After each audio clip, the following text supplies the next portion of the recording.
मासे आणि गोड्या पाण्याचे मासे या बाबतीमध्ये दोन्ही असेल किंवा असायला पाहिजे. परंतु हे सगळं बोलत असताना मी स्पेसिफिकली पालघर जिल्ह्यासाठी बोलेल. तर आजपर्यंत जेवढ्या आमच्या पालघर जिल्ह्यातला मच्छीमार आहे त्यांची नेहमी ओरड असते की शासन हे महाराष्ट्र शासन आमच्यावर नेहमी एक अन्याय करत असते.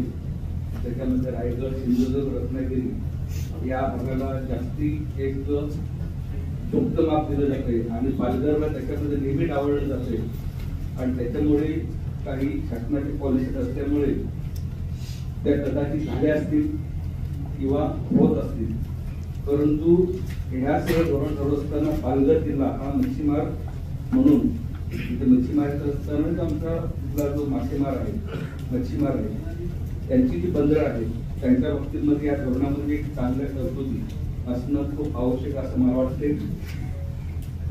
हा जो पालघर जिल्ह्यातला जो समुद्र किनारा आहे याच्यामध्ये गाळ खूप या बंदराच्या नजरेत ठरलेला आहे. नौकाने ज्या भागांमध्ये तर त्या ठिकाणी एक स्पष्टपणे त्या भागाचा जर गाळ काढला तर अतिशय चांगल्या पद्धतीने सातपाट्याची आमची उसरणे आहे, मोरबे आहे किंवा कातिवरे आहे. कातिवरे बंदर या ठिकाणी तर जवळपास बंद होण्याच्या स्थितीमध्ये आहे.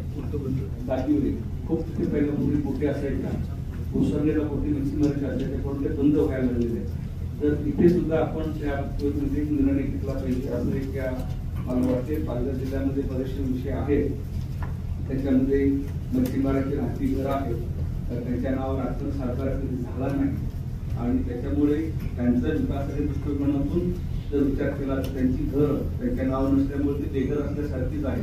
एखादी नैसर्गिक आपत्ती जर आली तर ती घरं कुठल्यानंतर त्यांचं जमिनीखाली घराकडे जर म्हणजे संपूर्ण महाराष्ट्राचा विषय हा तर त्यांना कुठेतरी शाश्वत असं त्यांना हक्काची जागा घराकडे जर नावावर झाली तर निश्चितच त्यांचा त्याच्यामध्ये फायदा होईल.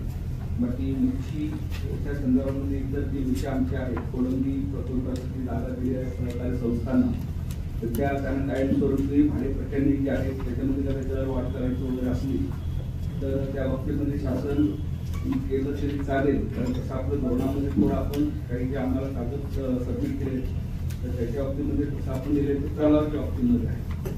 तर ती खार जमिनी आपण ज्या कोळंबी प्रकल्पासाठी दिलेल्या आहेत खास करून मच्छीमारी सहकार संस्थांना किंवा मिठागरांसाठी तर त्या जमिनीच्या बाबतीमध्ये स्वयंस्पष्ट धोरण राहिलं तर कायमस्वरूपी रोजगार त्या संस्थांच्या सभासदांना मिळेल असं या निमित्तानं मला नमूद करायचं आहे. आणि निश्चितपणे पॉम्पलेट आपला राज्य मासा आहे तर त्याचं संवर्धन करणं ही अतिशय महत्वाची गोष्ट झालेली आहे. आपण बाजारामध्ये नेहमी बघतो छोट्या प्रकारचे पॉम्पलेट सुद्धा येतात आणि भविष्यामध्ये पॉम्पलेट हा नष्ट होईल पाचगावर आपल्याला तिकडे दाखवावं लागेल. त्या बाबतीमध्ये आपण निश्चितच चांगलं धोरण घ्यावं आणि जो काही प्रजनन कालावधी आहे त्या प्रजनन कालावधीमध्ये शक्यतो मासेमारी करू नये असं मत्स्य बांधवांना पण माझ्या आग्रह धोरण फ्लेक्झिबल होत असते.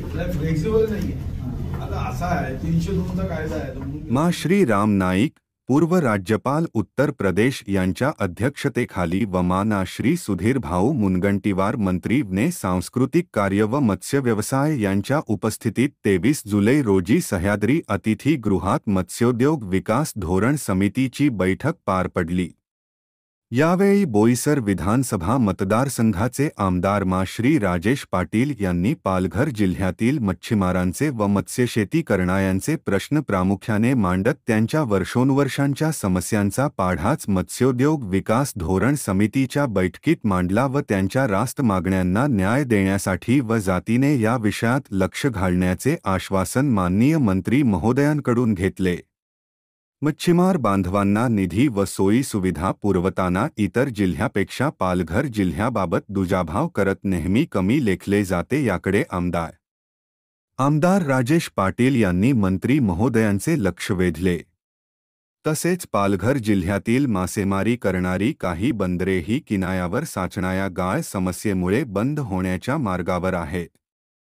त्यातच पालघर तालुक्यातील दातिवरे हे गाव बोटी किनाऱ्यावर नांगरण्यात येणाऱ्या अडचणीमुळे कायमचे बंद झाले आहे. जिथे एकवेळ 50 ते 60 मोठ्या नौका वावरत होत्या व तेथील उपजीविका त्यावर चालत असे. आज ते नामशेष झाले आहे. अशावेळी त्वरित निधी उपलब्ध करून सातपाटी मुरबे दातिवरे येथील बंदराचा गाळ काढण्यात यावा अशी मागणी लावून धरली. तसेच अवकाळी पावसामुळे यावर्षीही मच्छीमारांचे आर्थिक नुकसान झालेले आहे. सुकत घातलेले मासे अवकाळी पावसामुळे खराब झाल्याने जे नुकसान झालेले आहे त्याची नुकसान भरपाई व अनुदान स्वरूपात देऊन मच्छीमारांना थोडा दिलासा द्यावा अशी मागणीही करण्यात आली.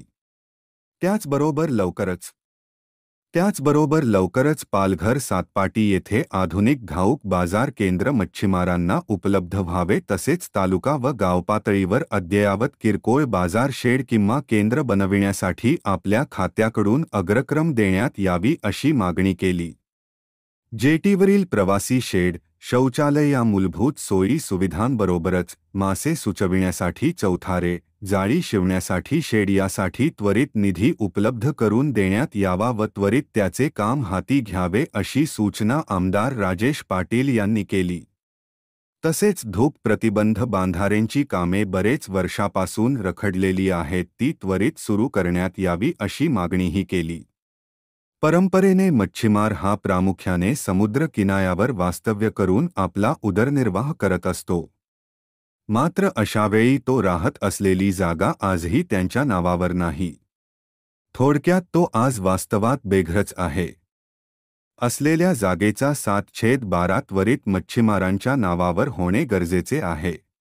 म्हणजे त्याला आपल्या हक्काचे घर मिळेल आणि यासाठी शासनाने त्वरित पावले उचलणे गरजेचे आहे असे आमदार राजेश पाटील यांनी मंत्री महोदयांच्या लक्षात आणून दिले.